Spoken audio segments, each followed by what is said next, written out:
이번 이야기는 2CH계다 2층 다락방.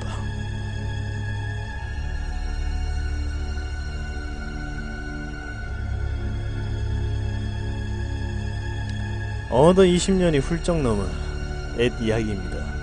제가 초등학생이던 무렵 시골 할머니 댁에 놀러 갔을 때였습니다. 할머니 댁은 옛날 양잠을 하던 그런 집이었기 때문에 낡았지만 무척 큰 집이었습니다. 할아버지는 제가 태어나기 전에 돌아가셔서 그 무렵에는 이모네 가족과 할머니만 그 집에 살고 계셨습니다. 할머니 댁에는 옛날 가구나 물건이 잔뜩 있어서 저를 비롯한 손자들은 그 큰 집을 탐험하며 그렇게 노는 것을 무척 좋아했습니다. 근처에는 마상 궁술로 유명한 신사가 있었는데 거기에는 애로부터 탱구가 나타난다는 전설이 내려오고 있었습니다. 어머니도 어릴 적에 거기서 이상한 걸 몇 번인가 봤다고 합니다. 제가 이상한 일을 겪은 것은 딱 추석 무렵이었습니다. 아직 늦여름이라 한창 더웠던 것이 기억됩니다.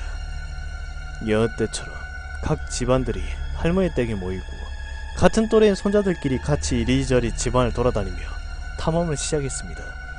내가 손자들 중 가장 나이가 많고 이모네 사촌 여동생이 1살 연하, 그리고 그보다 어린 3, 4살짜리 아이들 2명이 더 있었습니다. 다같이 점심을 먹은 후 2시간 정도 이리저리 바깥에서 놀고 들어왔습니다. 놀다 지쳤는지 집에 오자 어린 동생 둘은 낮잠을 자기 시작했습니다.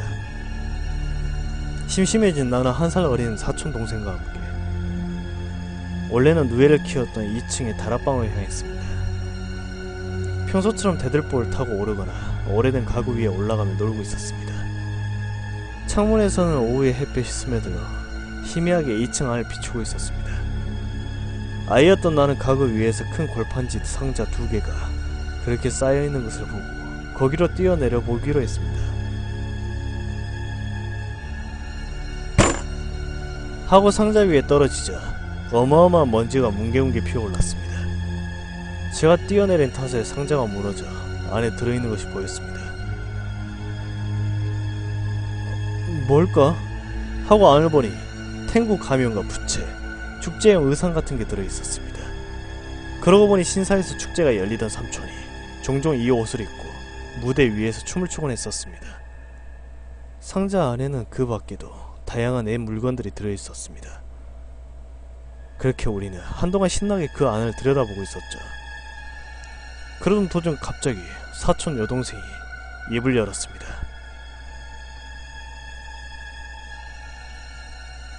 오빠, 여기 문이 있었어? 어? 문? 무슨 소리인가 싶었습니다. 할머니 댁은 몇 번이고 탐험했지만 이런 곳에 문이 있는 거 본 적이 없었으니까요. 그런데 확인해보니 정말 문이 있었습니다. 아무래도 제가 뛰어내린 골판지 상자가 무너지는 바람에 숨겨져 있던 문이 나타난 것 같았습니다. 호기심 덩어리였던 저는 길을 막는 상자를 치우고 그 문을 조심스레 열어봤습니다.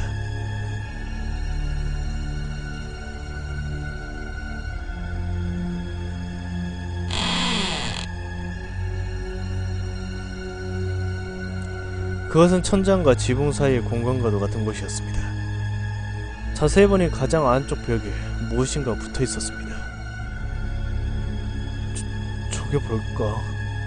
붙어 있는 것이 무엇인지 궁금해 참을 수 없던 저는 우선 안으로 들어가 보려 했습니다. 그러자 사촌 여동생도 따라왔죠. 하지만 바닥이 이상했습니다. 다른 방들처럼 튼튼한 느낌이 아니라 얇은 판 같은 느낌이었고 어쩔 수 없이 저는 종횡으로 몇 개씩 놓여지 대들보 위를 걸었습니다. 그 안은 높이가 낮아서 초등학생인 저조차도 서서 걷기에 힘들 정도로 천장이 낮았습니다. 벽에 창문 하나 없었지만 바깥에서 빛이 틈새로 새어들어와 안을 보는 데는 큰 문제가 없었습니다. 그리고 가장 안쪽까지 도착해서 저는 벽에 붙어있는 것을 보았죠. 그것은 한 장의 부적이었습니다. 다만 어째서인지 위아래가 뒤집힌 채 붙어있었습니다. 그뿐만 아니라 더욱 이상한 건 붙어있는 것이 아니라 나무대로 찔러 꽂혀져 있었던 것이었습니다. 지금 생각하면 도저히 무슨 정신으로 제가 그딴 짓을 했는지 후회스러울 따름입니다. 저는 그 나무대를 뽑고 부적을 잡아뜯어 이리저리 살폈습니다. 꽤 오래된 것이라는 건 알 수 있었고 한자로 뭐라고 써져 있었으나 읽을 수가 없었습니다. 그리고 나무대는 아무래도 화살처럼 보였습니다. 그때였습니다.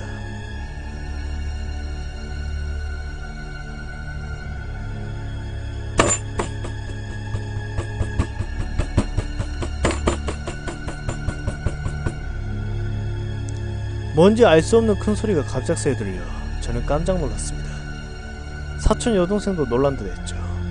그 소리에 마치 어른이 걷고 있는 것 같은 그런 소리였습니다. 누가 2층에 올라왔나 싶었지만 자세히 들어보니 뭔가 이상했습니다. 그 소리는 우리가 서 있는 바닥 밑에서 나는 것이었습니다. 아래층 방에서 뭐가 부딪혀서 나는 소리인가 싶었지만 분명히 누군가의 걸음소리였습니다. 천장을 거꾸로 걷는다니. 만화에서 비슷한 장면을 본 적은 있었습니다. 하지만 당장 들려오는 소리는 그것과는 완전히 다른 현실 그 자체였습니다. 사촌 여동생은 겁에 질려 울고 있었습니다. 우선 도망쳐야겠다는 생각을 절실히 했습니다. 전 떼어낸 부적과 화살 주머니에 넣고 사촌 여동생의 손을 잡고 대들보를 건너 입구로 향했습니다. 그 발소리는 아무리 생각해봐도 바닥 밑을 이리저리 걸어다닌 것 같았습니다. 그리고 그때 주머니에서 화살이 떨어져 바닥에 부딪히고 말았습니다.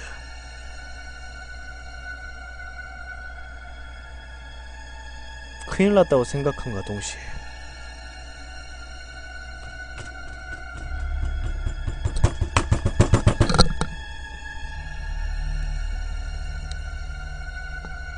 발소리가 빠르게 가까워졌습니다. 바로 저희 밑에 있다는 것이 느껴졌죠. 허헉대는 숨소리와 손톱 같은 것으로 바닥을 세게 긋는 소리마저 들려왔습니다.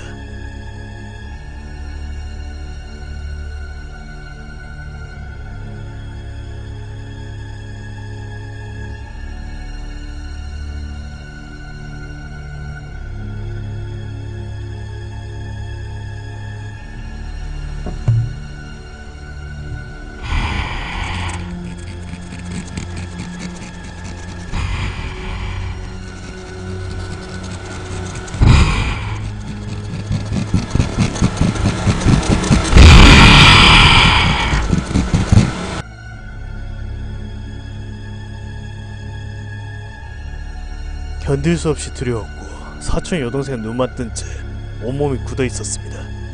그런데 그때 바닥에 한 곳에 눈이 갔습니다.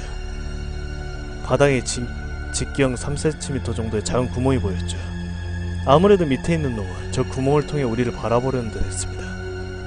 입구까지는 약 10m 정도가 남아있고 이대로는 제대로 도망칠 수가 있을지 없을지 모르겠어서 마루에 떨어진 화살 주워 천천히 그 구멍 쪽으로 따라 다가갔습니다.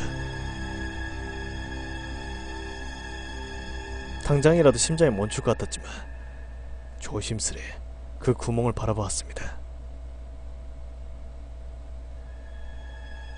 구멍을 쳐다보자 사람의 눈이 보였습니다. 우리는 너무 놀라 비명을 질렀고 정신을 차려보니 구멍 사이로 화살을 쑤셔넣고 있었습니다.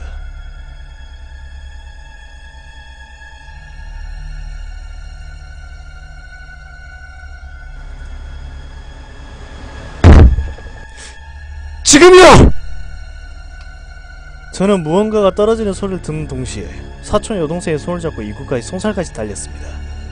그리고 문 밖으로 나오자마자 문을 닫고 골판지 상자를 문으로 가렸습니다. 그 후에도 무서워서 저와 동생 모두 한동안 아무 말도 못하고 굳어 있었습니다. 어느새 창문에서 들려오는 빛은 노을색이 되어 있었습니다. 아래층에서 들려오는 어머니의 저녁 먹으라는 말에 겨우 정신을 차렸고 계단을 내려가며 주머니에 손을 넣어봤지만 이상하게도 부적은 없었습니다. 울고 있는 사촌 여동생을 보고 어머니는 또 동생 울렸어? 사이좋게 놀라니까! 라고 혼을 내셨고 정신없이 저녁을 먹고 나서까지도 제정신을 차릴 수가 없었습니다. 그렇게 큰 소리를 내며 떨어졌는데 아래층에서는 왜 아무도 눈치채지 못했던 걸까? 사촌 여동생은 저녁을 먹고 집으로 돌아갔지만 저희 집은 멀었기 때문에 며칠 더 묵고 갈 예정이었습니다. 그날 밤 무서워서 잠도 제대로 못 잔 것 같습니다. 다음날 아침 저는 할머니에게 이야기를 털어놓고 물어봤습니다. 하지만 할머니는 그런 방은 전혀 모른다는 대답뿐. 삼촌 역시 몰랐습니다. 그럴 리 없다며 저는 할머니를 데리고 2층 다락방으로 가서 골판지 상자를 치웠습니다. 하지만 어제 보았던 문은 보이지 않았습니다. 저는 머리가 멍해져서 한동안 어제 있었던 일을 거짓말이 아니라고 이야기했지만 제가 이야기를 들은 할머니께서는 이렇게 말씀해 주셨습니다. 이 근처는 옛날부터 탕구님이 사람을 데리고 사라진다는 전설이 있었단다. 특히 아이들을 데리고 간다고 말이지. 그래서 탱구님을 달래기 위해 신사에서 축제를 하게 된 거야. 너도 신사에 가서 참배를 하고 오면 괜찮을 거다. 저는 어머니와 함께 신사에 가서 참배를 했습니다. 어머니는 제 말을 믿어주신 건지 다음부터는 부적은 무척 감사한 물건이니 함부로 만지면 안 된다 라고 가르쳐 주셨습니다. 또 어머니도 어릴 적에 탱구를 만났었지만 어째서인지 자신을 데려가지 않았다는 이야기도 해주셨습니다. 시간이 흘러 그 사촌 여동생과는 몇 년 전 다른 친척의 결혼식에서 만났지만 그 사건에 대해서는 완전히 잊고 있는 듯 했습니다. 하지만 저는 아직도 그때 생각만 하면 온몸에 소름이 끼칩니다.